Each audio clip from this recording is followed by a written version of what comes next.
তো আমার আরেকটা টাস্ক যেটা সেটা ছিল যে মাই এসকিউএলআই। তো এই টাস্কের ক্ষেত্রে আমাকে লগ ইন বাইপাস করতে হবে।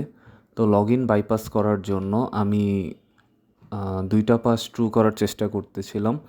সো বিভিন্ন অপশন চেষ্টা করার পরে লাস্টে গিয়ে আমি যখন অর 1 = 1 দিলাম এবং লাস্টে বাকিটুকু কমেন্ট আউট করে দিলাম, এরপরে বাকিটুকু আমি রিপিটারে গিয়ে আমি যখন রেসপন্সে দেখলাম, তখন আমার দেখা গেল যে পিকো সিটিএফের ফ্ল্যাগটা দিয়ে দিছে, তার মানে আমার লগ ইনটা তখন সাকসেসফুল হয়েছে।